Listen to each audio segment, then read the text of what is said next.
tina, se tamā, se uso, se tuafafine, ea, o se au nā le atua, ua mafuta mai le nei afiafi, whaatalo whātu le suafa manu malo Yesu Keriso, whaamalo le soifua malo le folau, ia whaamanuina le suafa o le tātou walii ono o tātou waulia mai le nei afiafi, ilo nā lofa mlo nā ngalelei, maua se awanoa, tātou te whaasoa ilana upu, a vea fo ilana upu se whaamanuianga ia te oile nei afiafi. Le tuola mātou ta mā, ia whaamanuina la ua fio le nei afiafi, ala mātou tala noa ila upu, ngā lue mailo wanganga, tala noa whitalai la ua fio o oio le whaia o nganga pa ia, ha o oe a maia upu ilo ngutu, ta tala la uwa ai ma la whaalongo, ia ma whai ono o langona, le whaasoa mai o lo wanganga pa ia, e meise le whaalongo ala u whanau, ia whaapeona whaamautu lau upu le neia fiafi, ma whaatau nuu, e le fo i fua mai lau upu ta mā, e whaatau nuu le me te awina iai, ia whaamanuia la ua fio le alu lau upu i alu ma le mana, ai a ina se loto, le neia fiafi o ina se anganga, ia whaatupu, lona whaatuatua, ia wai tupu le whaatuatua le tau longolongo ia wa fionga whaamanuia o e tamale nei a fiafi i le moli maua la ua fio e ala i lau upu e whaongaina i lau nei tangata ono le suafa o Yesu Keriso o le mavala au tuai nei. Amene ma amene. Ia le tua, siar tātou prokalame, toi so o le tātou whaasoa, ia me se fo i o le taltano i le fionga pa ia le atua, a vea fo i le fionga pa ia le atua o se whaamalo si au le tātou sāwalinga whaaleanganga, ia na ia inisi o lapi le tātou live le aso lua, ia po on le motu, ia tatalo i le atua o le a le whaapena le neia fiafi, o le a whaapeona whaamanino nisi o vaenga, me se lava ia le neimata upu tāua, o lo tātou taltala noa ai. Amen, te talo mai fo i molo tangata, ia vai le au na wha moi le nganga o le atua, ina ia mawhai o tātou moa tātou whaalumanga whaaleanganga re reia fiafi. O le tasire nei o mata upo e peona uta ua e o maritemi nei o lo o wha peona vai a ia le e kalesia, o mea alofa le anganga pa ia o le o le ngalue ina, po o le whaatino ina, ia po o le ngalue fo o le nganga o le atua i tonu o tali tonunga, ma e kalesia, e maise lava mata upu wha le nganga o mea alofa le nganga, mai laua o aonga, ia ai whaitau fu lau tuspa ia mai va ai po le ali mele tano to le nganga o le atua nefiafi, amen. I tonu o le tusi lea, ana mo Korinito, fa maritala Paulo le amatanga, o le tala Paulo na whai a Korinito, ile ta upres fuma lufa mai. A o mea faaleagaga le au soe, o te loto ina ia I loa ai e outou. Fa mai le whaaperetania, New King James Version, fa mai, now concerning spiritual gifts, brethren, I do not want you to be ignorant. In other words, aua tātou te wālea I mea o le anganga. I o tātou I loa mea o le anganga o nei o le tasi leo vaenga o lo ta alo I le ti Apollo. Ma whaapongi sa ina I le tino Keriso. Ma e ofo le teimi nei ia, e ei fo ia to a tele o tangata o lo o lātou wa o ina vaenga o mea alofa le nganga pa ia. Lātou te disagree le vaenga o leo te tala noa I le whiawhira nei. Ia pēr no whai atu, mo tātou I loa whaale atoa, ai whai tau fwoi lau iatu spa ia masu e su e o ia au e karikongo o mako whai aku ai, ai tali tonua o na ona wa e whai tau ai. Amene. I le vaenga le tusi lea a Korinito, lau toi pa inisi o vaenga no utala noi le aso lua, le a whai mfiso soani, whai mai. E matalasi mea lofa ai tasi lava le anganga ia. Ai tala noi le anganga pa ia, ai tasi le anganga pa ia. A o mea lofa uma, o lai ko ngeki le anganga pa ia.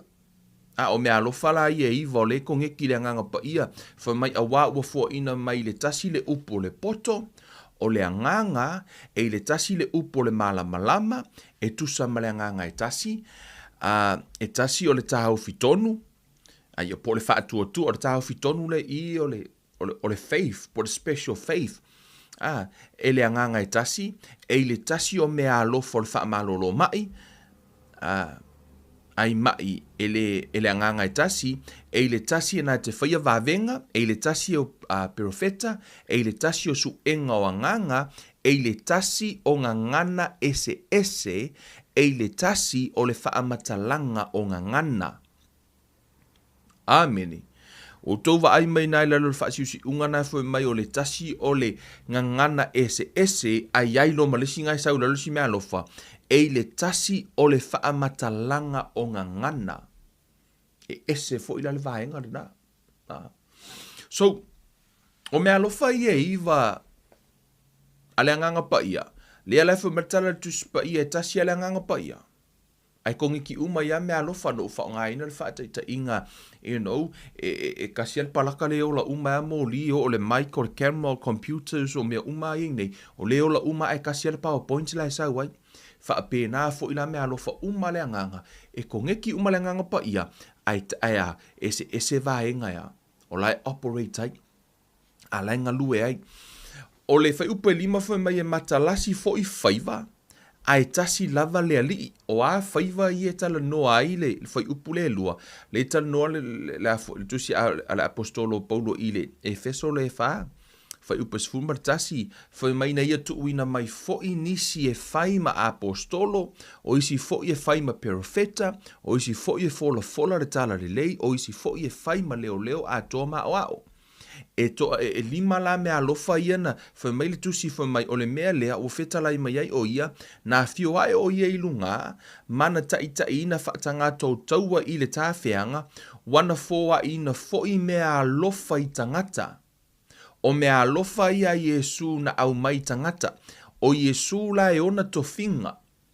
o Yesu ona tofinga le o Yesu tofio o ave ma apostolo pena ia tofio apostolo to sfuma lua o ia na tofia fa atasi I fo ma apostolo Paulo o Yesu na tofia fa mai la ia o isi fo ia fai ma profeta o Yesu tofia o isi fo ia fola le tala le lei o isi fo ia fai ma leo a toa ma o ao. Amen. O afo, o to finga la ia, o to finga ia Yesu mai ina ia faa ato o toa ina aile aupa ia, la to te fai aile ngā luenga a auna, ia hati na e aile tino ke riso ia loa, o mea lofa ia ilunga lima ia na au mai, o le mea lofa ina ia mawhai ona foi, faa ato o toa ina ile aupa ia la to te whai ngā luenga auna, ia ti na e ai le tino ke riso. Amen. Ia le lau tanga o ia tuua utu tonu I, ia a whai la o le whai a onga. Pea whai leo o ina le tuspa ia mo utanga whai a onga le tuspa ia ma o mta upo le tuspa ia. O le to finga la le na to fia o Yesu, ina ia avea au ma seisi faa ato o toa ina ma o ina tangata o auna. Le umatato wo faa sino atu I to tonu I po au auna I to tonu I ona ele o tangata umai apostolo, ele o tangata umai faife au, ele o tangata umai perfeta, ele o tangata umai la tala ile tala le lei, ele o tangata umai ao, ai ei mo meo au auna. Lea lai fwe ma ina ia faa ato o toa ina ile aupa ia lato te fai ile ngā luenga a auna ia ati na e aile tino ke riso. E iai isi tangata I to tonu le tino ke riso e le o I to tonu le fivefold ministry. Lea lai la vea ile to o telo tangata le faa longo mai a tonu o se tangata lotu. O lai te fesoa soani le fai fe au. Ele o se fai evangalia, ele o se fai fe au, ele o se perfeta, o le au auna, ai mana o mia la lea, e mana o mia le upo le atua, o le mea le na wala, ina fa au uina ele atua le apostolo, le perfeta, o le fai evangalia, amene, fa atasi e mar fai fe au, male fai a onga, wa fa au ele atua po a ave Yesu le tofinga, e la tau te ngā lulue, e o la tau e sa ili le atua, e au mai le upo e fafangai o elea, o ele te au nei le e kalesia. Ele o fa apea, ele o la vea la o I to tonu o le fivefold ministry, a lai la vea o I to tonu o tangata I e fausia ina le e kalesia, le pio ringa le e kalesia. Amen. Le la tatou o le manino ioa o afionga pa ia le atua foi mai. Se ia tātou o atu, fai upa suma tolu. Foi mai, se ia tātou o atu ino tātou umalava ma le loto ngatasi le whaatua ma le iloa le leo le alo le atua, ina ia fai matangata matua, ia ho i le fua o le ua matua, e tatau ma le tumu o Keriso. Amene, o le ngā luenga la Kevin, a fai ua tōwhia, a fai ua tōwhia au e le atua e vea fai fe au. O au la, o lau, o le tōwhinga o au, na mafua na tōwhia au e le atua e fai fe au. Ina ia o wa o ina, ma faa ato o toa ina, ma faa tupu ina, ma ti na e ma fafanga le anganga o le tangata, e le o se fai fe au. Ai o tangata ia lai lato te fausia le tino, ke riso po lai lato te fausia le kalesia. O tangata au auna mo Yesu, e lingi au auna Kevin, au aunga i le tino ke riso. Le la tato wo ai po a au auna na, le administrator la tala no ai le, ona i tonu le fo la tato tala no le afiafi le nei. O le a le faatula ngana Yesu i tonu lana e kalesia. Ona e valu vaenga la ta ua i tonu le tusia korinito. La e manino le leile vai ina mai, o le faatula ngana o operation i tonu le tino Keriso po tonu le kalesia. Amine. So o le la tala no i o tātou la apostolo perfeta ia o tātou ngā luenga e whawhanga o tātou umai la unga. E le ima sisi o lau vaenga ia. E le mawhainga e per apostolo pe whai e kea. E ke le la unga inga e le whapeka apostolo e le la unga la i o le upu. Pauanga le mea komona i lau vaenga umai ia apostolo perfeta o le whaife au fola tala o whai evangalia ma le au. They all preach the word. O lātou uma lātou te launga ina le upu. Amene. O le aunga ma le wha moi ina ia wha malo sia le tino Keriso. Amene. So, o to fingala na le tala no ai nei ia le alai whai mai le tala Apostolo Paulo i le tusi le mua ko ni tos fuma lua whai mai whai upe lima whai mai e matalasi fo i whaiva o ha whaiva Apostolo le ngau launga kwa ngi e lima mai e matalasi fo i whaiva ai tasi lava le ali. O ai, tasi lava Yesu a oanga to finga i le na au mai. O le anganga pa ia, tasi le anganga pa ia, iwa me alofa. Ese whaiva e lima whaiva i enta ua tondus pa ia aia, ai whamei tasi lava le ali, whamei la ia. E matalasi fo i mea mamana ai tasi lava le atua o le na te matuanga lue i mea umai tangata umalava. O le atua e ngā lue mai o ia iai le plan, o ia iai le tō whāma mau, o le plan a le atua i lo wolanga, mea lilo lai le atua. O mea umalava, o le atua lai le atua tamā. Amene. Lea lai vai, le ngā luenga, whai whaatasi la lea le atua le anganga, le atua le alo, ma le atua le tamā. Nai whaasolo mai lunga le anganga pa ia, o le atali, ma le tamā. Amene. Le la ngā lue whaatasi.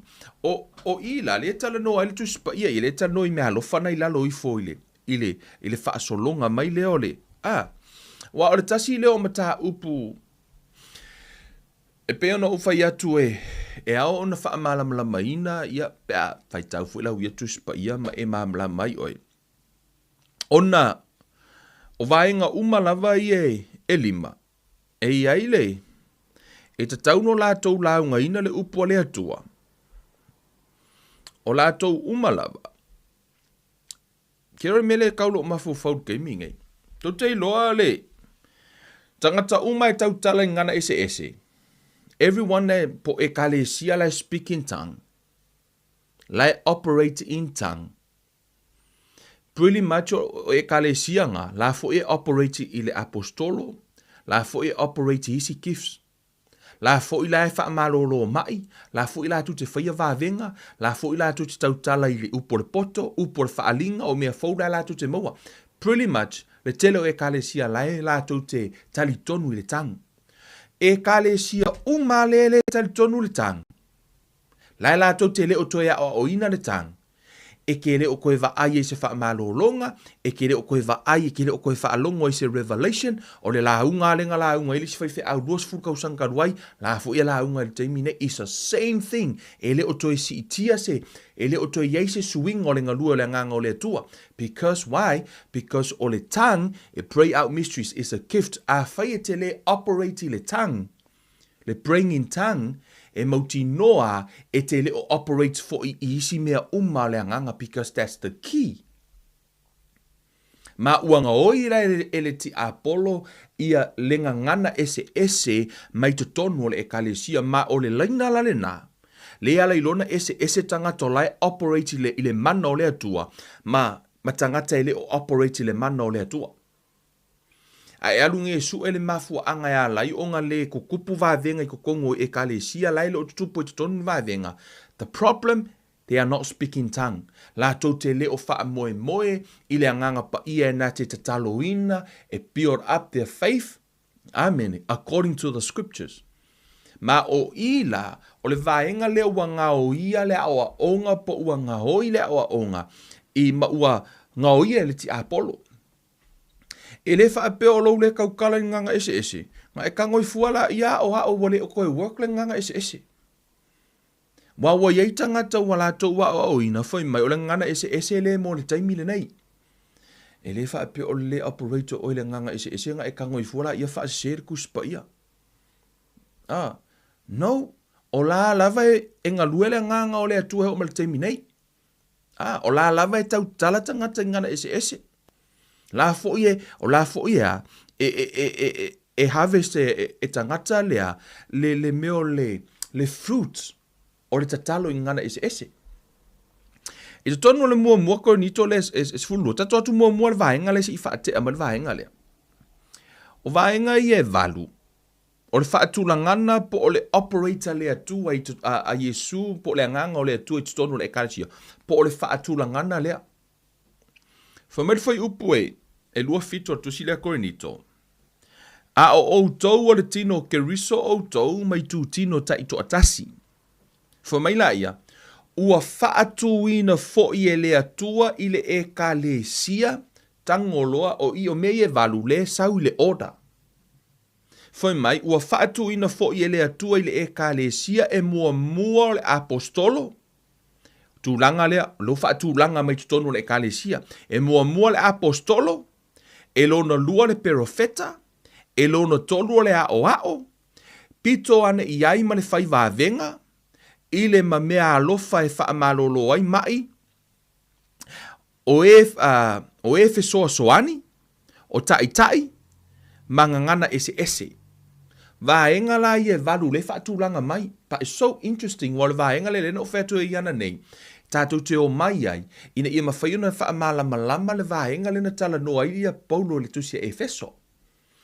O I to tonu le whaatulangana le e te le o vaai mai ai le upu hao, o I le upu whaife au, le upu o le leo mamoe, ma le whai evangalia. O le sau I, e le o la vea mai le lisio le whaatulangana I to tonu le tino ke riso ma to tonu le ekalesia, le whaife au ma le whai evangalia, ma le whai evangalia. Ona o lewa sui tūlanga mai I le aua, le au whai vāvenga, mai e afoi, mai e whaamalolo ina mai. Amen. O e whai vāvenga mai e whaamalolo ina mai, o mea lofa ia, so o se whai whe au lava. Amen. So o se whai whe au, ma so o se whai evangalia, e ta tauna operating gifts ia. E ta tauna whai vāvenga, e ta tauna whaamalolo mai. E le o whaapeu ave eseina mai le whaatulangana ale Apostolo Paulo tonu I, ona e le tāua le o le tāua le whaife au e le tāua le whai evangalia. No, o vaenga tāua na, a o leo wa sui mai tonu I tustu singa lea, whai mai o lea, o le au mai le fivefold ministry, whai mai o le apostolo, le perofeta, o le o whai mai le ia, pito ane ai ma le whai vāvenga, I le mamea alofa o le whaamalolo ai, mai la e tala noa I le whaife au ma whai evangalia, o leitu tonu I, e ila ma le vaenga le tua I fofoi mai, o e fesoa soani, e iai helpers, administrator le tano I. E le whaapea la unga le whaife au. Koe saur whaife au koe organise mo meo camp, koe organise mo meo mele nei. O le tasi o vaenga pito I sili o na tā ua le whesoso ani le I. O le au whaipisi nisi. Amene. O tangata ia la tau te whandinga le ekalesia. O le te lei o la o tau sao I to tonu le ekalesia. Ona fo I ele kofia a tonu o ena tofia o ele atua te whaipisi nisi. Ele kofia o ele atua ke whaife au. Na tofia o ele atua ke ale whaipisi nisi e lango ngā ruenga a le atua. Amen. O le toa tele lau tangata, ai o le tele o teimi, o lai ke alu ke whaipisi nisi, ai alu le whaife au alu sa ili. Nga sau leo oi, whawhanga e le whaife au lau wanganga. Amen. O le tele lau teimi, e pe wa confuse uma mea uma ia, e le ngaka o le whaife au le o inguspa ia, le whaife au fu le whainga ruenga. Ia, ngā maila, ia wole iloa, e le isa keimina ku whaife au sa ili ili ali. Ngā keimi ka polo le whaife au, ia sau fu la, ia o le whaife au, ia whamakara lang ka ngā polo ilang kamane ngā le whainga ruenga.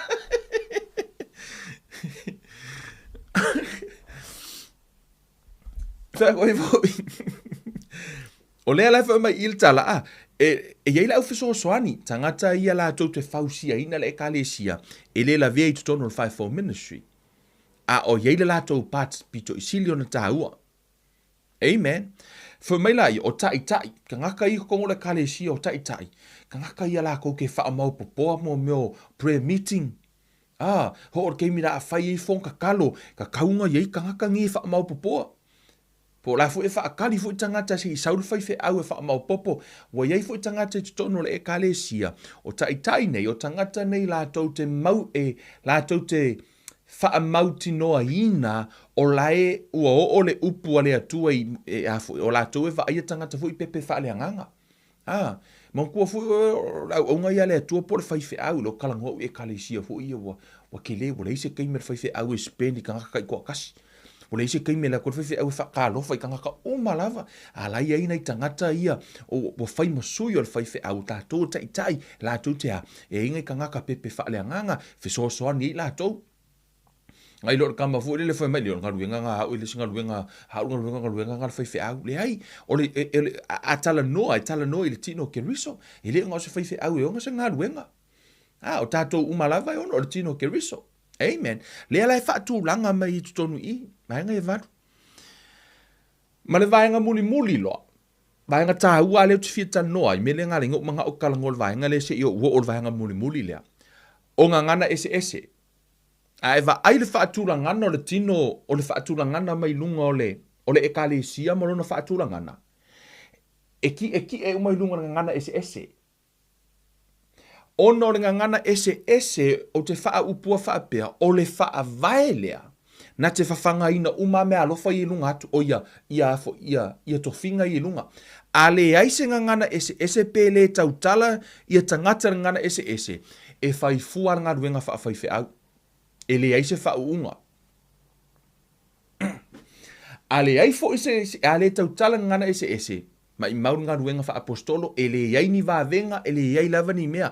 O le ngana Eseese. Me se alta talo I ngana Eseese. Lela atatou woe vai lo ngana Eseese. Ina ia eilo wa tasi lo mata upulai confuse I tangata. Ai o le vaenga le ngana Eseese. Le fai ma wha vai. O lo o tua I lunga ia isi vaenga e fitu. Me e fitu ia I lunga atu. O le I lalo le ngana Eseese, o le me tatau, so o se apostolo e tatau na tatalo ngana Eseese, perfeta ngana Eseese, a o ngana Eseese, fai vavenga, Faamalolo mai tau tatalo ngana Eseese, o e fesoasoani, tau tala ngana Eseese, o e tai tau tala ngana Eseese, Amen. A tonu nala e fai mai nei le ile fesiri ngai la loifo ngala e ko fai mai lo wa ile ho mai ska ngaka fai mai. O apostolo uma ea, o profeta uma ea, o uma ea, o fai vavenga uma ea, o tofu uma ea ma mea alofa e Faamalolo ai mai. E tautala uma lava ea inga ngana Eseese. O inga lo leo mai ka ngaka fai mai. Se va ai lai ai. E leo kaka uma ka ukara nganga Eseese. Le la tatou wo e va ai po le ale winga ya laina ta ua O le tā ua mai tonu I varieties of tongues. O le tā ua I lesi diversities of tongues. Ngangana ese ese. Ele o whai mai se ngangana ese. O le ngangana ese ese. Ma o ila, mana tua o tau, o I le tau ma whai Paulo e tau I tangata nei, ma wha matala I a Korinito, lo lātou pongi sā mo lo lātou le Faamalamalaina ele Lea. E tau ma whai wha matala le ese ese ngangana ese ese. Tau te loa, he dedicates one whole chapter e whaamakala umai le kalinga o le fesili lea. E vai ai e Paulo ngangana ese ese ia tala noa ele tuspa ia. Ma o iloa, leo te whai atolo o iai le confuse e o male teimi nei, o lo o vevesi ai lava tali to nunga, I lea o a onga le nei, but it's so interesting I laka whai kau, ke rei loa fo ia oi pe tango e whai tau. O te lei loa, pe aisea, le mea fi na wai, wa umale le inga kusi e paulolonga ese esenga. Tu sa e pauale mere laka koko e o I, ngare kako uo e vai loa, o le upo a Paulo ia Timoteo. Timoteo, ia e vai tonu ina le fionga pa ia le atua. A whai e te whai tau atu e te leo Faamalamalaina, no foai, ma e tango e vai. Su e. Mea ngai whai mai e ke kango e su e sa ili. Le ale mea lei nei. I la uia va ai le tusi leo, lai manino le leile vai ina le apostolo. Ai o lo o confuse le toa tele, o nisi nei o viu o lo o iai. E iai nisi la tau te whai mai, o le ngangana ese, la tau te tali tonu, e ta tau lava o na whaaliliu. E ta tau lava, laifa mai le apostolo Paulo, e ta tau lava o na whaaliliu. A o le isi tangata, whai mai, o le ngangana ese, e mo le whailonga mo tangata le tali tonu. A o isi foi tangata, o lai tali tonu, o le tatalo ngana ese, o le tatalo le ile atua, lai tatalo lo wanganga. Ai I to tonu la le tali a Paulo, tato wo e va aile whaamatalang, this is the Holy Spirit through Paul. O le anganga pa ia le whetalai whaonga ina I Paulo, le na tūsia I lalo. Fai mai le tala le tus pa ia, fai mai e aua, fai mai aua le afoi, le va lea I nei le anganga. The one thing about the Holy Spirit, e le mawhai le anganga pa ia na whai mai a te oe, au te valea I meo le anganga. Nga umala ia ai le wha makala mai a ke oe lea. Se mea, he is not the spirit of confusion. Mai le confuse fo ila le anganga o le atua. Na umana whai mai e ao I na o tātou I loa mea o le anganga, o lea fo ila ua tali le anganga pa ia through Paul le fesidi e whaatatau I le tautala ngana ese. Ma o ilo, lea lau vai ina atu wai ia vaenga nei, ina ia eva ai oi I lau lava tuspa ia, pe sa o ngai mea la kalangoa kuai Kevin nei a fiafi. Amen. You guys alright? Seki kako. Ole, ngana ese ia wha o lo utala noa, ili tuspa ia. Whamele tala ale, o le tusi atoa lea, ele ai lava se isi maka upu I kongo le kuspa ia wa a koa se chapter o kalangoi Paulo ngai lo maka upu ngai. One whole chapter was dedicated ka malole o Paulo e kusi ai le mea ngai. Whai mai, ia o tautau sisi lea lofa, ia nau fo I mea faaleagaga, ai sili lea ina ia o tau pero fetane. O le watali e Paulo le tele ofisiri whai mai, a wā o le tautala I le ngangana ese, e le tautala ia I tangata a o le atua. A wā e le aise langona, ai tautala ia I le anganga I mea lilo. Amene. Whai mai, for he who speaks in a tongue does not speak to man but to God. For no one understands him, however, in the spirit, he speaks mysteries. O le whai mai o I, o lai tatalo. You are talking to God. O le tautala, o lai te whai, o lai te tala noa I le atua. O le perofeta ane, e te le o tala no i le atua, o lai te tala no i tangata. If you prophesy, e te le prophesy i le atua. E te prophesy to man. A o le whai mai o le tang, o le tau tala inga ngana ese, ai whai mai le whaamata langa i le nganga pa ia through ball, whai mai o lai tala noa oi i le atua i le mea lilo, about mysteries. O te le iloa po ani mea lilo, especially o mea lilo e whaatatau le calling a le atua i lo wolanga. Amen. O ile vaenga mua lea, this is the first tang, to tonu le tuspa ia, ile vaevaina ele Apostolo, o le ngangana ese le mawhai ai e oe lava ia, o na te talo ai, mawhaina e te talo mo le valu I tū la. This is for your own personal edification. O le tang lea for personal edification, po o le tautala le I le tatalo le I le anganga e na te ati ya e ina lo wia lava tangata. E ngofo a keveni ko ngolonga poku ma si kodo koia papa si tere maya si tere moku. I build up myself. O lai fau, lau te tango we fau au. Lai tango le nganga pa ia e fau au po lai download le nganga pa ia plana le atua mo au. I le teimi lau te tatalo ai. Tato ore tusia Utah. Famele tusia Utah. Utah alona mata upu waikasian maka upo yuko. Foi upo lua se furu. Famele tala tuspa ia tusia Utah. A o tou le au pele. Ia o tou wati ya e ya te o tou I lo o tou whaatua e sili ona pa ia. O le anganga pa ia tou te tatalo ai. Praying in the spirit. Praying in tongue. A e mana o e ati ya e lo whaatua pe build up yourself or edify yourself pe fausia lo tangata I totonu.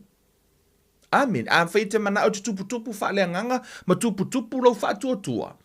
Alu I le tatalo I ngangana ese you build up yourself.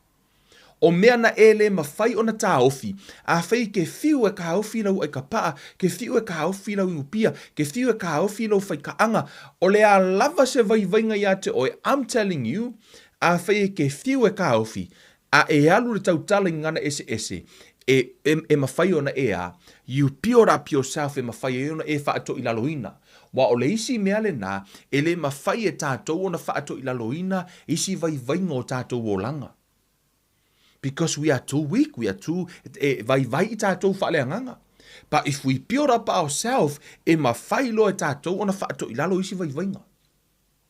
Mea le nai whametala tuspa ia o tou le au pele, ia o tou wati ia e ia te o tou I lo o tou whaatua e sili ona pa ia. Whaafena ti na e lo whaatua sili ona pa ia. Fai mai, o le anganga pa ia, tou te tatalo ai, for mai, but you beloved, building yourselves up on your most holy faith, praying in the Holy Spirit, in the Holy Ghost.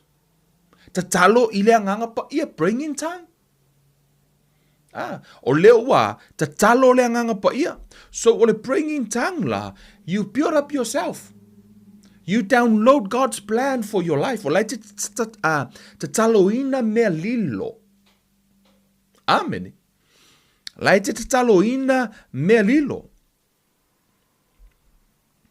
O ila, whai mele, koe whai kaukasi e kua le whaperitani e ifumai. For he who speaks in a tongue does not speak to man but to God, for no one understands him. However, in the spirit, he speaks mysteries. I le anganga o laina te tautala I mea lilo. O le vaenga mua la lea, o lau tautala I ngangana o lau tatalo, you praying in tongue is for personal edification. Le whai maile o whai upo e whaalea, o le tautala I le ngangana ese, e wha maa whana e ia te ia. Amene. O leo o tango le Apostolo Paulo, va vaile me tau tatalo I ngangana ese, ma le me tau o le ngangana I perfetanga, po o le ngangana ese le e mana o miele interpretation. Amen. O le tatalo la le ngangana ese ia. Fa maila I tala le Apostolo, a o le perfetane, which mean o lau sui le mea la tano le Apostolo. Foi mai, o le tautala ngangana ese, e whaamawhanawhana o ia te ia, or you edify yourself, or you build yourself up. You speak out mystery, o lai te tala noa i le atua, your spirit prays. Lai te talo lo wanganga.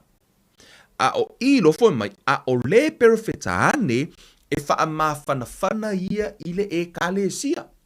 So mea mua, o le perfetane le tanoa i whamela whai upo e lima, o le tang mua is for your personal edification, that's praying tang. O le tang lona lua po o le isinga ngana ese lai tala no altus pa ia is tangs for interpretation po o le ngana ese e ao o na whaaliliwina. It's eco prophecy. Tau mua mai, wavavele alur ka kou ka upu. O le ngana mua o lai te tatalo, you pray, you edify yourself. Lai te tatalo o ia tau tatala o ile atua, lai ke kalo mea lilo. O le tang le me whai upu e lima, o te loto ina ia o tau tala umai ngana ese. Le ala ngana ese lea, whai mai, ai sili lo u loto ina ia o tau perfetane. A wai sili le perfetane i le tau tala ngana ese, pe a le whaamatala ina e ina ia whaamawhanawhana ina le e kalesia. O ila, o le ngana ese mua, you build up yourself. O le ngana ese lea, o laua e buildinga le e kalesia. E mana o mia le translates, pe mana o mia lea, le whaaliliwina pe interpret. O le tang la lea, o le tang for interpretation, e mana o mia ina ia mawhai ona whaamawhanawhana i le e kalesia. It's not the same ma le tang lai lunga, lai tala noa i lea, you build up yourself, you edify yourself, lai whaamawhanawhana o ia te oi, la lava ke kakalo o i lea tua. I don't know, but I'll give you some demonstration. Telo teimio, o nei tau tala ngana ese. It's not out of your head, it come out of your belly. Yeah, it's like from the center of your being. For me, it come out of my spirit. Le telo teimio tau tala ngana ese. So I pray, ke whaalongo kunga, you pray out, e ke re ka mwhai mawhau ni upu, it come out from here. Amen. For me lor tala I, o te loto ina ia o tau tala umai ngana ese, ai sili lo u loto ina ia o tau perfetane, awa e sili le perfetane le tau tala ngana ese, pe a le whaamatala ina ina ia whaamawhanawhana ina i le e kalesia. A o le nei, le ausoi, a whai o te alu atu ia te outou matau tala i ngana ese. Se a ea so uao ngā ia te outou pe a whai o te le tau tala atu ia te outou i le whaalinga, po o le poto, po o le perfetane, po o le a o atu. O mea fo i e le ola ua taalili mai leo, po o le fangu, po o le kitara, o le fati i leo, fo mai a le fati i leo, e iloa ea whaapewhea le mea ua ilia mai, po o le mea ua taia mai. Awa foi a whaale tonu le leo le pū, o ai ea se na te sauni e tau. E whaapea foi o tou, a whaitou te le sauni atu, i o tou laulau whaiva ni upu mātala, e iloa ea whaapewhea le upu ua tautala ai. Awa e tautala atu o tou i le ngao. A tonu e tele lava leo i le lalo langi ai tofu malona winga. O le nei, a whai o te iloa le winga o le leo, o i le vasimea lea, i le o sa or whasamoanga o whai upsumar kasi a, o lai misi le upu le i to tonu o whai upsumar tasi le whai mai. O le nei, a whai o te iloa le winga o le leo, e le o le winga le nao whai upu lea whai mai, o le whaasa onga le la o whai atunga. O le nei, a whai o te le i loa le winga o le leo. Tata tau ona whai me le apostolo le whai le winga. E le o i loa le apostolo le winga o le leo. So te tau lana whai tau whaapea. O le nei, a whai o te le i loa le winga o le leo. O te le i loa le winga o le leo, ua avea hau matangata o le nuu ese i le tautala mai. O le tautala mai foi, o le tangata o le nuu ese o ia i a te au. A whai e sau se sainga kala ngoa ku ia ke oi. A whai e te le oi loa kala lefa maili sainga ia ke oi. Lona winga o tangata ese le tangata le alu atu ese a. Leanga i te le o malama. Le winga la ngar kala Paulo. Whamaila ia whaapea fo i outou, ina ua outou nau i mea faaleagaga, sa ili ia ina ia sili outou le whaamawhanawhanaina o le ekalesia. E ao ina whaamalamalamaina le ngangana pe i tupe le ngangana ese. Amen. E ao ina whaaliliu. Amen. Ia ei loa le ese ngo maenga i tata le tano le Apostolo Paulo i. O le mea mua, o le ngangana ese le tatalo, praying in tongue, it's not for the public. It's for your own personal life. O le mea ngā ia kakalo oi kokongoro poku, kakalo oi le praying in tongue. Se i vanga nai fo iwa e latu tutonu o le setting le ekalesia wa kakalo umaka nganga ese. And then you pray with them. La ona fo, la utautala umangana ese. E mo oia is for your own personal use. E mo oia edify yourself, to build up yourself and build up your most holy faith. Ai ole ngangana ese le tano le Apostolo Paulo ngana lona lua lea, le si ngangana ese lea. It's for the public. E mo le lautele. E a whailo o tautala ngana ese seistangata i le lautele, e tatau o na whaaliu ina ia mawhai o na whaamalosia matina ea whaamalosia le ekalesia. Wai le aise wing o le tautala kangaka nganga ese, o like prophesy nganga ese, ai le ai masesio malama. Imagining lo usau o kaukala nganga ese. Lo fai mai le atua, si kolo moe ki te le kosi, ke le makara papa. Awai kunga le skanga ka ia, sui lo le me ke, maanga ia lo le lule maka isi mea lai, mai lo le laiva vanga lai, ke ewa koe sui ese ha, ona e te le o malama wai le ise point. E ta tau lava ona interpret, ta tau ona sui. Fai mai o le nei, o le tau tala i ngana ese, ina te talo ia o ia, ina ia mawhai ona whaamatala ina ia, le lai tala noa le Apostolo Paulo, i le setting i to tonu le ekalesia, anga e kalangoa le ekalesia. Wha mai i mawhai ona whaamawhanwhanaina le ekalesia, wha mai lo ma le Apostolo, o le nei, o le tau tala ngana ese, i to tonu le ekalesia, ia ta talo o ia, ina ia mawhai ona whaamatala ina ia. Inga ia mawhai onga e kango i tupe le tang lenga e kaukala kwai. Fumela la kala pe afa le te tala no public. Fumela ia e kango rola e kakalo i le atua e vaku ia ki oile interpretation po le winga. Amen. O le whaibas fu malfa o i rekta no i Paulo ia ia malana fo i personal walk. Fai mai. Awa a whaiu te tatalo ngana ese ua tatalo ai lo uanganga a ua le fua mai ni fua i lo ulava mafaufau. Ia a whaapewhea o te tatalo i le anganga, o te tatalo fo i lo mafaufau, o te pese i le anganga, o te pese fo i le mafaufau. A le whaapea, pe a e whaafetai i le anganga, pe whaapewhea ona a mene mai i lau whaamanu, o le nofo i le me nofo ai le tangata valea.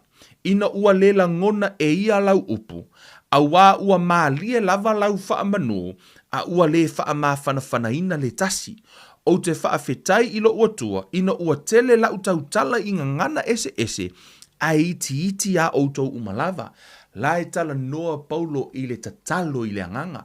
Fa mai Paulo, e mawhaino o tatalo i le anganga, e mawhai foino o tatalo i lo mafaufau. E mawhai foino o pese i le anganga, pray, sing in the spirit, e mawhai foino o pese i lea, i lo mafaufau. O lea lai tala noa le Apostolo Paulo i, o lea tau whaamatala mai ai i pēa o na tatalo ma pese. O lai mawhaina ia whaia umai mea lua, a fia kakalo nganga ese, ai ai tangata, mai whain kakalo i lea, i le ngangana e malama mai. Amen. Whamere whai upa iwa, suru iwa, ai pei tai o te loto ina ia o tautau tala i le ekalesia ini upu se lima, oi, ia o tautala i le ekalesia ini upu se lima ma lo uma fau, ina ia o wa o atu inisi, ai o te loto ini, ai o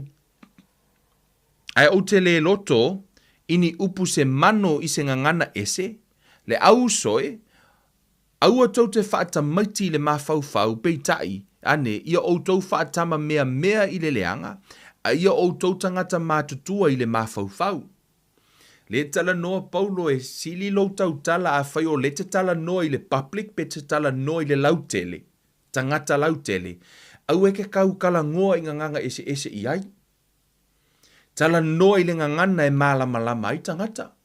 Ai a whai wo e tala noa e te iwa e speak in tongue, ia e tangola i interpret le tang le na watu e le atua i a te oe. Amen.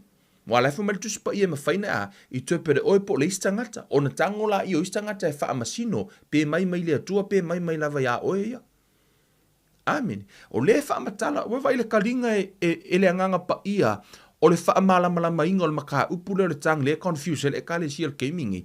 And yet, o e vai kaola e mangingo ar karia Paulo a. It's really clear. I don't know about you, but for me, o no ke malamalama. Kalo si au e malamalama fo. Amen. O le isi tang lai tala noa ili tu spa ia. Tang lona tolu. Tongues of deep intercession, o le groaning, po o le tatalo lea e lea foi, e te tua i le vā, o le tatalo lea. O le talo lea e mawhai o le tatalo ina, e whaamalusia, lasi e whaupunga. O le tatalo lea, mo outou, e kakalo ia oe mo oe you are standing for i le in the cap, po la te tu i le vā o oe, ma le atua, po la fu i te tatalo wha apeo lau whanau, la te tatalo i le atua mo lau whanau, la te tu i le vā, po le a lava se mea, sometimes e latu ai le atua a foi, e sau i le atua le vā veao whafangu oe, e ke kakalo moska ngaka i ke le iloa. E ke whaalongo aku i lo loko, I don't know, po tupu ia te oe, o tupu ia te au, sometimes, you know, in the middle of the night, wake up, whaalongo a pise mea lai ma mawha i loko, and I know, e le mea lau mana o le atua e whai. If you learn, o fuilele, whangoko e le akua ngofo i lunga kakalo, amen.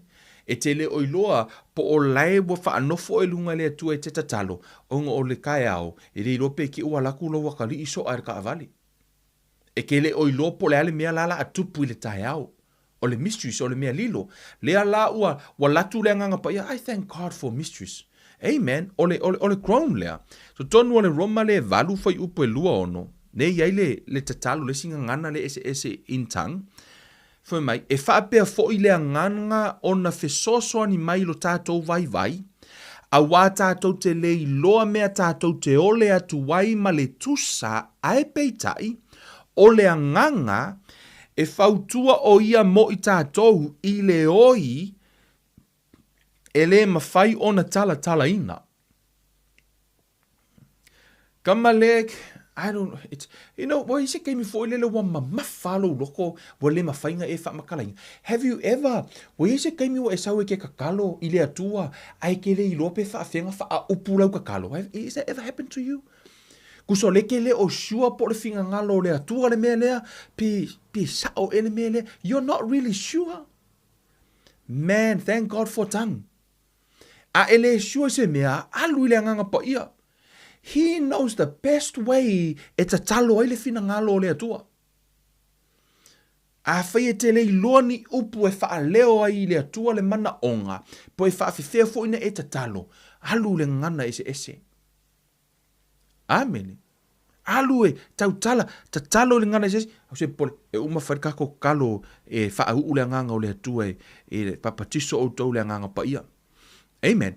A o lesu e su e le loto, whamatatu sipa ia ua sila fia e ia le fina ngalo le nganga, awa o loo fautua o ia mo le au pa ia, e tusa ma le fina ngalo le atua. O le nganga pa ia, o ia lai sau e tatalo tu ia te oe, o ia lai na te ilo le fina ngalo le atua. Ele oi loe oi. Mea le ngai sau wailea, sau wale nganga pa ia pasi lau ma fau. Wai power mea ngai ke kakalo oi oia. Le atua, fo ai mai se kupe kai au le wha lave lave o le maniwa le ainga le wai ngei. Ia le atua, kai au le wha masingonga ngei ainga mangaku maia. Ia lofa maia, le atua. Se si ikanga fu o laka ngā ruenga, o lewa ngoko whai ngā ruenga. Pauanga o mea ngai ngata ilo iloa. Ai e te le o iloa le mea lilo e tupu atai au. E te le o iloa le mea tupu vai aso lea. E te le o iloa fo i le mea le atupu. So the Spirit will pray out the will of God. Ona a e le tataloina, e le taitai fo i ona tupu. O le tele lau tangata la tau tele o tau tala Gagana Eseese. This might... Kau mafa la ukalare la fai. To a tele tangata ele o tau tala malato le tatalo Gagana Eseese. E la tau te mali liu lava. E la tau te le i fai ale fina ngalo o le atua. Ma e la tau te mali liu foi. E le kai foi umar finga ngalo o le atua na fai atu ya la tau e fai. Aisea, ona foi o lai ngata alo la tau i loa i mea no la tau fai. Na e ngata alo wha moe moe lo poto o le mele o ke mga o fai, ke mga o wha aku le loku, ke mga o fai le mele, ke mga o fai, a tonu e ma fai umo na e wha tau nuu. Ai le lopo, ai longo se finga ngalo o le atua. Ai a e kangonge e kakalo le fina ngalo o le atua. Let me tell you, e spontaneous le kupu o mea. E hafo ino le mea. Really hard to explain. E kuse e te o atu, wo uma na plan e le atua. Kuse o teinu mai le atua mea uma. Amen. E o male lima kausanga. O lau kuso le e ke kakalo ku intangi. A lau e downloadinga le plan le atua mo o e lumangai. He o male kausanga fau. O la fau wa plan le atua isi mea. O te iloa in the last, ke ropo le varu kausanga karuai. O hau kakalo le whako a kari le atua ke mingi. Sa download sa u kakalo i la aso. Ha le whako a uwa aia kuia. I fu o kakalo ngai i la aso. Amen. Praying in tongue. O ila foi upule ke lo le verse lea. O le verse le tele na quote tangata foi mai, fe upelua valu. Foi mai ua tātou ilo fo ia ngā lurue whaatasi mea uma elele ia ila tau o e ua alo whaatu i le atua o e ua vala auina ilo na fina ngalo. Tau te ilo le tangata ngā lurue i mea uma. O le tangata lai ta talo i le anganga. E le o ngā lue i kangaka lai ka kalo le malamalama. Amen. O le verse lea, you take this verse out of context pe a fai te le praying in tongue. O le verse lea, e apalai le verse lea, this verse 28 come after verse 26 and verse 27. Lai whaamatala mai ai. E o mai lai no foi mai ua tātou i loa foi e ngā lulue whaatasi mea o mai lele iai i lātou o e ua alo whaatu i le atua. O e ua vala auina i lona fina ngalo. O ai tangata ia. O tangata lai ngā amaka mai lunga lai grown in the spirit. Tangata lai wha moe moe i le atua, lai ta talo i le nganga pa ia, le fina ngalo o le atua, o na ngā lulue le o mea uma. Amene. Matu se whata i ta inga, wha mo lalo le loto, amen, au whaile nei tau tinonga i lumo le atua. I to tono nei New Zealand. I think I'm been here 10 years now. E lei... O la unga luenga mua from day one o taunu e New Zealand o maliteimi nei. O ke le kusia se kusi apalai. E ro kaka foi apalai ngā luenga. O ngā luenga apalai ai. E le ai masa ngā luenga ngā maua o mea umai le ai mase mea ngā o kusia se kusi apalai. O ke le iloa. Pei au ke le iloa. Ai ai iloa ele akua o ke le iloa fai kusi apalai. Ai lo ele li o ke le ilo fai kusi apalai. Ele hai mase ngā ruenga ngō fai kusi apalai. Ai ole mea mali. Ole maka ukia i o ngai mea ngā avea o ele atua. Yes. Ele whao ngā ina ka ika ele atua i mea ngā moia ka ngā ruenga. Ia saulis ka ngaka fai mai. E kama fole through o poi lava ka ngaka ke i awa. E pese ngā ruenga fo i lele e a foi. Saulesi foi mai ki o le mga o mia i ai ke la ku nga si ki ai lo kulanga nga halu i o le mali e le ai mase mengo apalai ai o mea uma o felua i ngai e o for fainga lo pisingisi ma e le ai mangi mea ngoka apalai ai o mea ngoka ngoka i ka fai e pe o mea ke me fai o ka ngoka fai work e o mea ke mi ka ngoka fai work And I remember, le amatanga o le, a o whaile mā kuria. O au sa o whainga ruenga sa whaila o kuria, whāta usanga o whaila o kuria. Le whaafonga le anganga o le atua le whiawhile nei. E le eise si mea piko i silinga, kusa e se fulu, ko kiki a se fulu lua i kulai lunga o le awala. Se fulu lua i kulai lunga ki whainga ruenga i fiku aso le vai aso. Le ngā se fulu lua i kula, I will say e kele aku le keiminga o bringing tongue. I ko kongo la uloli ma halu arka avale mole aso a koa la ka ka kala nga ese malu ka avale o ka mafuka o ka pese worship halu e ko halu nga ese ina ua o ina ule melengi au nga kai mile imangi me nga kukupu halu nga ese e imo me va venga na tupu tono la uloli o fam kalanga fu lisia so ino ikanga kanga ino o nga ikanga ka fu inu ngal mi o felwa ye e fa ku rifi fu lunga la wala e la kanga ka fu fa ku e o fale mai o fa malolo i ko lori malolo e aku kong ai o lai pa ia le lori o lai ele nga pa ia o lai lai ka ke on fire nga ka mi kalo nga ese I build up myself la ku le si inga nga o pikia me ska miki nga piki me polokan mangava e mo le lori le o kele yo la fio lori pe akinge e lo ala ke ku se ngo for ka me kiki de si piko le lori ai ele o kele akulanga mangava ile leo le fio le lori fo ile poloka fo ile la ka mangava ai manga o lai kuri le fa ma ke lori ke me la kula ko kong o lai halu la ka tang le nga ke mi ke fa longo ko kongo lo ko ke lo pe kalo intang ke fa longo ku le sau lo fa ku you figure you build up yourself. You kango kuro fa pelo lo mafo fa keminga. Fa pe ku sa pele work ai wai umalo lo kamal fale ma ile ko eva ai ya ke a waringa lo kwa trap ngo. Fa ku fa e yo lima ko fa he e yo lima la ko ma fa ku il swa fo yesu kuli fa malo lo fo ile. Umbango ka kalo fa ma va ko kong fu fa pakale le lo ha va ko kong ya ma va la ve poloka ko fa he e lima. Ya ko e vai ko fa ko manga vai ko ko le mea kasi o le fa ko nga fa e o lima fa ko manga va ko ko manga ai alu me ko nga manga ha vele ngo fo la ko manga fo so por ai me o ku ku so fa malo lo ele tu so le o ngalo nga mo fa pe so le ai la o le ai work ka me yo le sia so la ko manga au mai malanga girlfriend ngo fo fa le mai e dislocate ka au ole ole afo ole kingerenga. The funny thing is I start to learn some new stuff le asonga sa ole lori ole fam kala ngai testimony kong fo e so swangi lo faith ole ala o sau ora ku piki la kamanga le sia so o fia ka malo so now I start to minister to him kala ngoi kala le ya ke riso fa makala ile mano yesu laku le sia so nga vidi marka malo manga e la ke o mai malanga girlfriend e maki faku okay e oso mai lai ko kongor ka vali sa wala ko manga piko mai ke au sa ulanga kenge piko ku o pe musura ko manga fa piko malang kenge ke au faku ya avelo kenge yo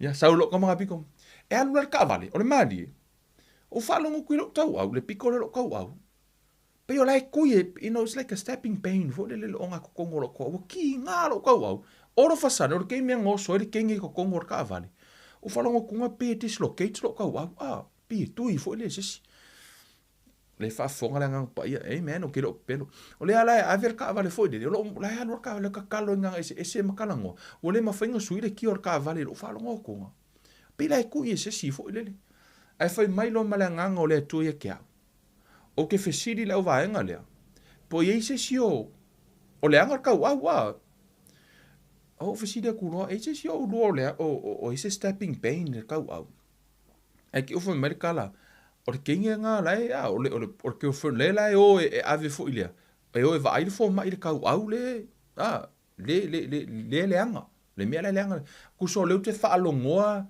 so le te fa longoina le mea lai tupu ile yo fa ku lo okay mela o lo ka kalo isi isi mafine le fa malolo fo ele tu ko ngoloti so le nga lue fo la nga ole tu ngia fai ko ke mi ole la fenga luenga la halua la nga lue bringing tanga malua ma o ina ya o le tu ele mele o le stand in the cap o lo sui tu langa lista nga to po lo tu ile va O ina lona a mata ilona uwa ai. O le mele o lo tu le va. Sometimes o lo tatalo mo le istangata e whailoa atu ele atua ia te oe iu mai e te langona ina.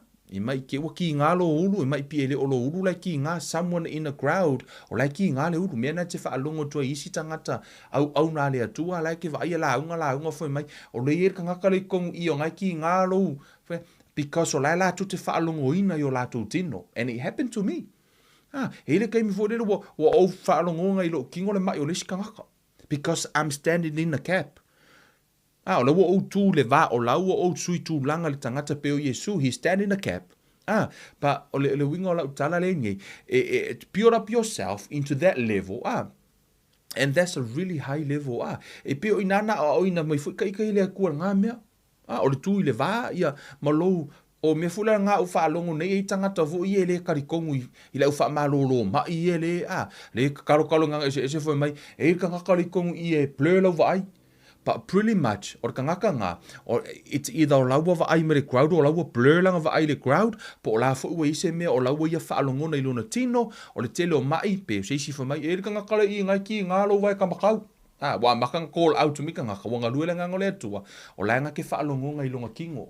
So sometimes e whape nā le ngalue le ngangole atua.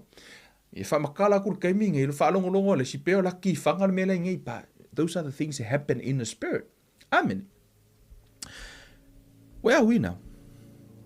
Amen. So le upula tu spa ia foi mai. O tātou ino fo i ngā lulu e whaatasi mea uma lava le ia i tātou e ua lofa atu i le atua o e ua wala awina i lona fina ngalo. Amene. O le fai upule apalai tangata la e kakalo i nganga ese. So o mea uma la ngā lulu e whaakasi. I say because o lau work uma mea uma e whaatau nu le plana le atua. Lenga e kakalo inga, lenga grow ni lunga i le spirit. Amen. Ona fai mai lo la i o fai upo e lua iwa.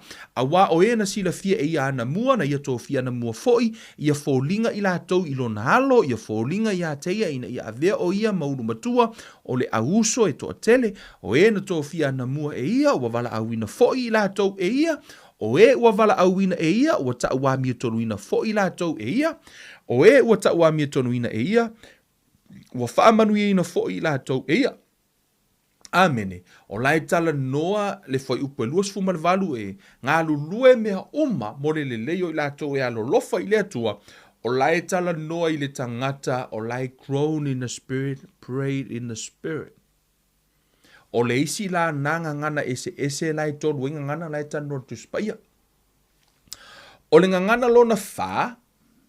Amene, you guys all right? O le ngana lona whae lai tā ua tutono le tuspa ia, e le mua koe ni tos fulma le wha, whai upe luas fulma le lua, o i o le tala noa tongues as a sign to the unbeliever, o le ngana ese lea, e whai ma whai longa i tangata le tali tonu. O i e toa tele na tali tonu le toa tele o nisia o a onga i le vahenga lea. Ai le tali tongu i lunga, isi vahenga lai lunga. Ona la tau te, lai tang ofi la tau ia ngingi whaakasi a le tang lea, ma le si tang lai lunga, le prophecy, ma le praying in tang. Laua ngingi whaakasi a o nganga e kasi. But no, it's a diversities of tongue. E ese ngangana ese. That's why it's called diversities of tongues. Ngangana ese. Ona ese. Amen. O le ngangana lea, leo tala no le Apostolo Paulo i, listen, le tala Paulo le fwmai, o le nei, o ngangana ese, e le whai mawhailonga ia i e whaatua, a o e le whaatua. Hang on, ai whaalongo i, o le whai mai le tala Paulo, o le ngangana ese lea, e le whai mawhailonga le tangata whaatua, ai whai mawhailonga tangata le whaatua. A o lenga kako whai kau i lunga aku le maka upula i lunga aku lenga kalangoa i Paulo. I le whai mai le Paulo le aluako ar kangaka lea. Le kangaka le whaakua kua mar kangaka valea ngake leo i loa. Fo i le tangata leo i maam lama. Ai la kunga laiko kalangoa in tang. Fo mai lea. E le ise winga ia ngaia. Fo mai la ia o langa wa ayo ka koe va lea. Pe a whai kau kalanga ese. Wewa ai ese le tanga i lunga ngai kalangoa i Paulo. La na whaamatala e Paulo fo mai o le tangla la with interpretation, le mga o mire interpretation, o le tangla ngā la whamatala a Paulo e mō tangata whaatua is for the faith, mō tangata for the believers, tangata tali tonu. O leisi tang le tano ele apostolo I, it's not for the believer, it's for the unbeliever. Which is this is a different tongue. Ese lea, le ngangana lea. For maina ia, o le nei, o ngangana ese ele whaima whailonga ia ie whaatuotua, a o ele whaatuotua. A o le perefetahane, ele se whailonga lea mo ele whaatuotua, a o whaatuotua. O leo differentiate Paulo I po wa whai Paulo le esenga o le tang lea, ma le tang le tala noa I mua le tang of prophecy. Leo tang o Paulo vavai ese le tang of prophecy from le tang le sign to the unbeliever. Amen. First, na tang o Paulo vavai ese le tang o le pray in tongue, ma le tang of prophecy, le mana o mire interpretation. Leo wo o mai lesi tang lea, leo wa vai Paulo le ese senga o le tang of prophecy, ma le tang lea sign to the unbeliever. Manino le leil tu singa e Paulo. Amen. Thank God, through the Holy Spirit, thank God for Paul. Amen. O te lei lopo lai mea, lengi kako confused. And yet, you read your scripture, it's clear. Amen. For mai, o le nei, o ngā ngana ese e le whaima whailonga ie whaatuatua, a o le whaatuatua. Leo wa vavae au vahenga le ilunga, the separation o le tongue of prophecy, interpretation, ma le tongue le sign to the unbeliever. For me la ia, a o le perefetahane, le se whailonga lea mo le whaatuatua, a o whaatuatua. A whai fo whaapoto le ekalesia, leo kalango le ekalesia. A whai fo whaapoto le ekalesia umai le mea e tasi, ma la tautala umai ngā ngana ese, a uru fale atu ni vale lea, po o le whaatuotua, le tau vale lea ina outou ilatou. For mai la ia, ai a whai e perofetane uma, ai uru fale atu se tasi, o se le whaatuotua po o se valea, ua o a ina o ia ilatou uma, ua whaamasino ina ilatou uma. Ua ali mai ai fo'i mea lilo o ilona loto, o na whaapa ufa o ai lea o ia, maifo atu I lea tua, matala e moni, o ia te outou lea tua. O I le vaenga lea. I'll give you some, se tasi o mena tupua, whaile matou fonta talo le si aso na, te mina la e matou, maisi, e kalesia la matou te tatalo so we all bring in tongue la o to lua la lisi piko ila lisi runga li ina na o mai loa ngofo mai lisi piko halu ale bring in tongue and then au mai lo ele tu le word of prophecy o le word of prophecy la o si nga li ile fo ele bring in tongue and sa ava ele si mato ainga so le upula na mai ele atua a ua e vevela au e malili, ai au te whaaliunga lua. O le upulana nana mai e lea tua, na au mai mo le upunga hali I lea. So the funny thing is, o le mako ke bring in tongue. O le unga hali I lea, o le au mai maka fo I lea, le ai alu mako bring in tongue, le ai maka I mele tupu. So na lona whai le fono tatalo le teimina. So wa fo no le mea na whaamalosi ale mato a inga e alu e tau I le fe au la tu loa ele I mana o e ave le fe au I lumo tangata. Sometimes it be embarrassed le fe au ala e kangwa o ruanga familia ku au maalili. Sometimes we need to use wisdom. Mene whaamainga ngai kangaka. So ili te mea watu e le atua le upu ia ki pasi me le wisdom o ile le whaonga kako wisdom ngai me le atua. So alua ko le mako ainga whai So the funny le mea mali tu sa ai le I o mai le urunga li I le fonta talo. Na whai ai lo lata ma. Whai ai. Mai. Au ke lua ula I mea ngai ke lua oi. Au lua vevela, au lua maalili. He au ke lua whaaliunga lua. O le tala muli anga whai ai. ai la kere o mai fonga kalo. So leo koe au mai ele atua o le maalia la, ina ua avatu the word of prophecy ina ua toi avatu le upu lena toi avatu na whaaui mai I. Wa confirm mai loinga, ile teimia ka au kwai, avele wheka ngisi alu ngari, wa kala ngoa sa o ia le atua. So, e pe wha pe nā fu ila le vahenga lea, le ngā ruaku lai mako ke in tang uma le ima se meo le tang le ngā ngāo ngā iai. Ai ana le whaari le wina le tang, e le malamalama si au ngā li. Ma wha sa o loto e Yesu. Amen. Wha o ngā e Yesu, because the word of prophecy, le tanoa I. Fa mai wali ali mai ai fo I mea lilo o I le loto, ona wha pa ufa o I lea o ia, mai fo atu I le atua, matala tala e moni, o ia te o tou le atua. Amen. Lau wa confirm mai o, e aila le atua. Amen. Fa mai ole nei le au soe, ole, amen, ka koe fo I lungon fo I upelus fu lua lea, ole ngangana lea, mele le sa tupu I le, tusia ngā ruenga, ka kōr kusia ngā ruenga. Amen. Sign to the unbeliever. Aluenga lona mata upo lua. O le tala noa ile. Kako fai kaumu fai upo e wha. Ina wala ele ngang pa ia fo mai. Ua wha tu muina fo I la tau uma ile ngang pa ia. Ua afu ai ona tautala I Gagana Eseese pei ona foa ina mai ele nganga o le ngangana ia te I la tau. Sa no nofo Yerusalema tangata Iutaia e ua mātatau I le atua mai nuu umalava o le lalolangi, ua langona fo I le nei ta alili o na whaapoto mai ai lea o le motu tangata, ua whememe ai ina ua taitasi ma whaalongo atu ia te I lātou ua tautala mai I lana lavanga ngana.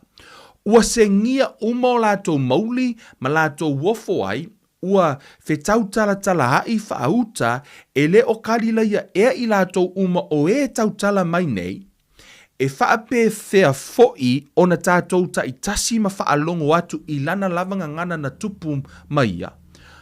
O pātia ma me tai, ma e lama, ma I lātou ono nofo I Mesopotamia, ma Iutaia, ma Kapatokia, o I pono ma Asia, o I Ferukia ma Pafulia, o I Aikupito ma nuu o Lipua, ua tua oi ma Kurene, o e ua au mau foi mai Roma, o Iutaia ma e ua lātou, ma e ua lotu mai, o Kereta ma Arapi, ua tātou whaalongo atu ia te I lātou, o loo tautala mai ia tātou lavanga ngana I vāvenga le atua.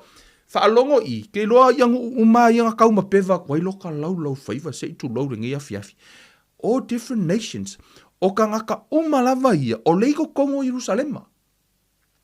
O lewa whaalongo aku, o lai kaukala mai pe kelu mara au so o mara, se lau dus fulinga lungo le, o lai kaukala mai lako nganganga, o lea laua makua I ofo I ka ngaka ngei. Ele o se mea natural le mea lea, o le mea supernatural le mea lea. O nei whaawinga isi tangata le foi upu le foi mai, o oio le Samoa, a laua e kaukala whaapalangi, ele supernatural le mea ngā e natural. Langa e alu lea o ngā o hao le isma le wasku ku ai le tai au kafa. Nga e alu umala o hao I o upu palangi, nga e alu wa o spelanga ma mea. E natural process. O I le mele tupu I, it's a miracle. O le mele tupu I e supernatural, o le wa saule atua, saule anganga, avele ngangana I tangata nei, e tautalai, e whai ma whailonga I tangata le tal tonu, lai tala no ele Apostolo Paulo. Amen. O lea ua whaalonga oka ngaka ngai, woi, sole, se whaai, whawhewhenga kaukala mai, imagining fo ilele se sau o sea, lo walu I sainga. Ai laku I sainga makuale, lai lo o el Samoa maa yoi. E ke lei loa, ai ke ile au sainga I lo wha sainga aku. Supernatural le lako le atua wha a foi. Lai whenga wha sainga, hingora, nyohan, yo. Hingora, nyohan, wa ka ilo wha sainga aku re kaiminga. O I ngā loa la, o le a ofu tangata. Oi soli. Whawhewhea kaukala wha sainga ka ngaka lea. Ina mako nganga. It's a sign to the unbeliever. I want you to see this. I vaenga uma ia e tangata uma manuu ma vaenga ia nga o lau winga kua ngei. O tangata o nuu ese. Ma tangata le ufa poko fa longo me fa pekelu. Ku roi lua pekelu mo ku le wofo kangaka. Mo ku o le ngana le it's a sign to the unbeliever. Kaka le ka kongi fa mai la ia. Ua tu la ile o Peteru a toa male to atino anga fulu male to atasi ua fai atu male leo tele ua whaape atu ia te ila tau se mai o toa iuta iae a toa foi mai e ua no nofo Jerusalema umalava ia I loe o tau le nei mea ma ia whaafafonga mai ia upu a ua le o nā nei tangata pei ono o tau salo iai a o le itu waso e tolu le nei. A o le mele nei ua fai mai ai le profeto Yoelu. O naso e ngā tai, o lo o whaapea mai le atua e iu ina o lilingi I fo ai lo wanganga I lunga o tangata umalava, o na profeta mai lea o outou atalii, ma o outou wafafine, e loa whaalinga e o outou taulelea, e fai miti foi o outou e ina, o ia so foi o te lilingi fo ailo wanganga I lunga o au na tane ma au na fafine la tau te profeta mai ai, o te whaia foi va venga I le langi I lunga, ma fai longa I le lalo langi, I lalo o le toto, ma le afi, ma le asuasu, o le whai niutu, e mua o na liua o le la I le pouliuli, ma le maasina I le toto, I le o ai I le aso tele ma le sili o le li. A e whaitau e ngā sololo whaitau dalo. Umai fola unga pekelu, kolu afe ka ngaka ngā whaolaina. Tau re karikongu. Ka ngaka, e fiu pekelu ea, e la unga aku Yesu, le ima se karikongu. Ai ngā unga whaalongo ka ngaka ngei ua ke ia supernatural kau kala mer kaka lako nganga. E ke ia inga. O le sign po le whailonga la le nā, e iloa. O le akua whawhewhenga kupu le mea la, e supernatural le mea le la. E le natural la. O na iai le awa o ngā o lai manatu nisi, whai mai, ia o le wingol whai upu lea, e hawhingo le mea o oio le Samoa, ai sau ha o le whaamaoli, whaamea alofa inga o le atua le whaamaoli, e kei loa whaamaoli, e kei loa, lai whai mea o le mea alofa ngā nganga pa ia, that's natural. O le mea lea, e le natural, supernatural. O le tautala lai ngana Eseese.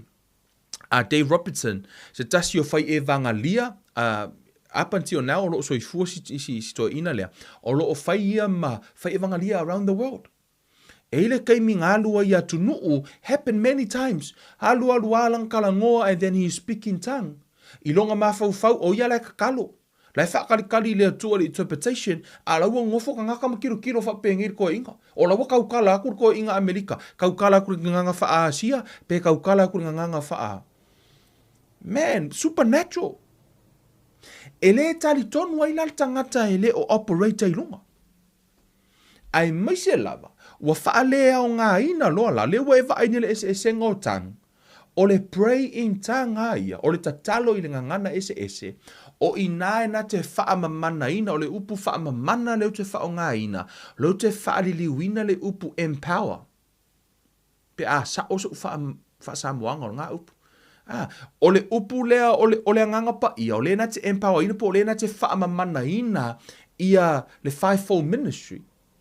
Au noa la mara tautala ngana Eseese, e whaafewhea la o ngā pure up le faith ona whamaile tusia Utah, whaupurua se furu whamaya, pure up your most holy faith by praying in tongue, praying in the spirit. Whaafewhea la o na pure up o e ona o laitala noa mai le whai venga o vaenga umalava le nare whaatulangana o le tino o le ekalesia.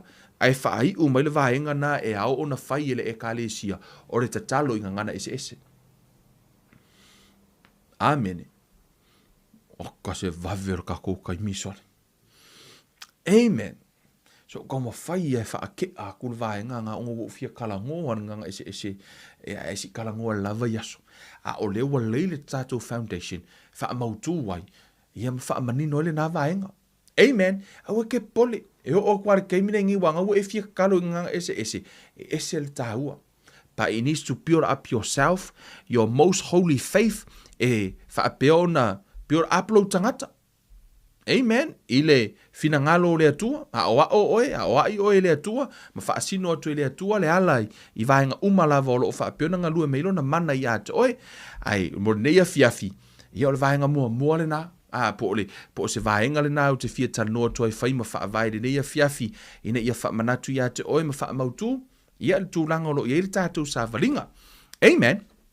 Faamanuia le atua, ina ia fiafi, faamalia atu foi, ia ona o loo whai lava, ia malak le tātou prokalame, ia ona le tūlanga le tātou wifi o loo iai nei, ia whai ma share le tātou prokalame, faamanuia ile atua i lau sa valinga, le tua le mātou tamavi, ia la ua fio le nei ia fiafi, faamanuina oe, lo mātou atua, o mātou tataranoa, o ma i lau upu tamai o mātou tangata, faasino ala, faatonu mai ate i mātou i o mātou iloa, vai tonu lau upu, ma faamalamalaina i mātou se tasi o vaenga wanga o ia le li o le lalolangi, mai lo mātou sa valinga faaleagaga, faale faatuatua, e ala le mata upu o mātou talanoa i le neia fiafi, faamanuia oe lo mātou atua i lau whanaunga lue lo wanganga, ia whaapeo no la e whaamanatu i ate i lātou, ta talo i le anganga, ina ia mawhai o na tupu lo lātou wola faale faatuatua, ina ia mawhai o na whaongahina i se isi la asanga maua lunga, wa uma o na e tō fia mo i lātou o e ue e wala awina, whaafo i le vi inga i ate oe lo mātou atua, neima se i o le whaavavau lava. Amene ma amene. Ia, via le atua, whaamanuina le suafo le tātou walii, e le reia fiafi, ia tadonu, ia po ua, ia i fo ia se malo si au, ia ma se Faamalamalaina pretty much, o le tātou talanoa, ia ono se tasi o fesili, o loo whaapea o na le malamalama ia le nei taimi tono le kalesia, ma ua ngao ia i le ti Apollo, le pray in tongue, ma le tatalo i Gagana Eseese o se vaenga tāhua i le tātou sa valinga. Faamanuia le atua, e ia te oe malau sa valinga, a whai ua papatisoina oe le anganga pa ia, ma ua e tautala i Gagana Eseese. Te whai atu ia te oe, kalo i teimi uma. Amene, tatalo i le anganga, ina ia mawhai ona whailoa atu i le atua, ma whaatau nuu le prokalami le atua mo oe malau soifua. Faamanuia le atua lau sa valinga, o le tātou mata upu na nea fiafi, la tātou toi whailoai i le measo asau, i le alofa ma le anga le leo le atua mo le temi nei, ke venu ruiva le nei, alofa tele mo oe, wha soifua ia.